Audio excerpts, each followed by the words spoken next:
Well, really second to last communication I had with him, and you know, then I decided, well, you know, that's it, and really just said everything that I had seen and done, and just wanted to divorce the entire situation.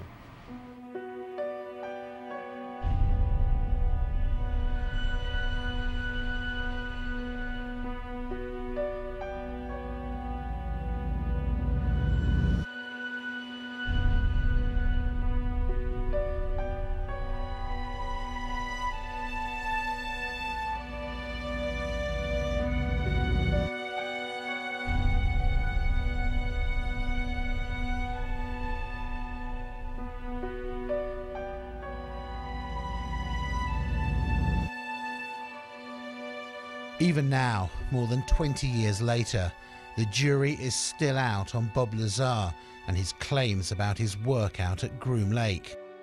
It's a fascinating story which he's stuck to for more than 2 decades. And although many dismiss it as pure fantasy, the fact is that some of his credentials did check out. In addition, his former employers and even the tax authorities were caught covering up and refusing to release information on him. Why would they do that unless there was something to hide?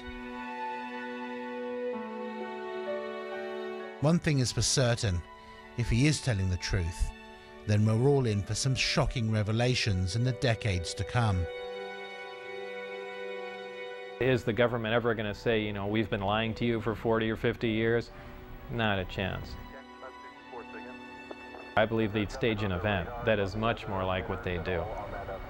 They'll take a big cargo plane or C-130 or something, take one of the old discs that they've you know, analyzed time and time again and finished with, go up to a high altitude and push it out the back and then go fly away and say, oh look, the first disc has crashed, you know, here's a flying saucer. I mean, I can almost guarantee that's the route they'd take.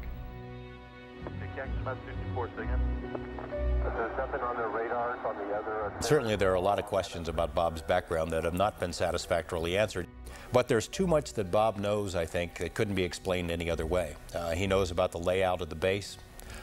He knew about people who were involved in security checks. He knew when and where the test flights were going to take place because he took people out there 3 weeks in a row and they videotaped the tests.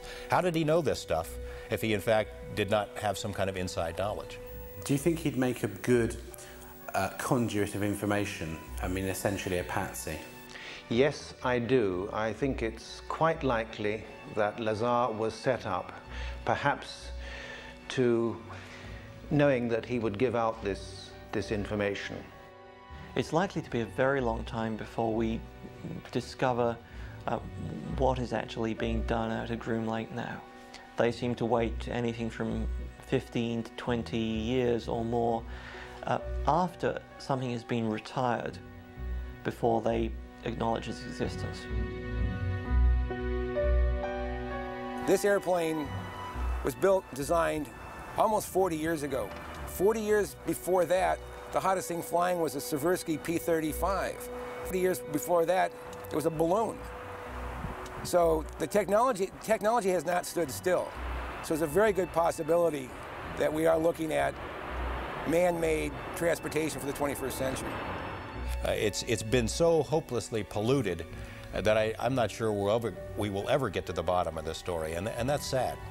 I suspect that whatever was out there, discs, alien or not, had now been moved to some other location, and we may never find them again. There might have been reason 40 years ago to believe that people couldn't handle the idea of alien visitation. I don't think that's true anymore. I think we're far more sophisticated now.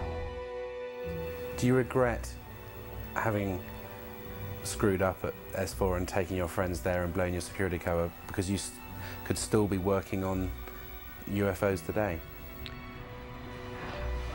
Yes and no. Yes, at times I'd like to be able to go back in time and played along with the game and not have done anything, and perhaps to this day still be working on them, because I did feel privileged and it was fascinating work once you can get around all the you know, oppressive military security. and you know, maybe we would have stumbled on something, and yeah, it would have been fascinating.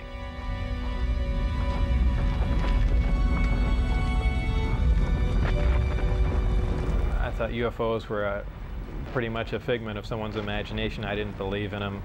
I wasn't interested in them. Of course, I'm not even interested in them now. But I certainly do believe in them now.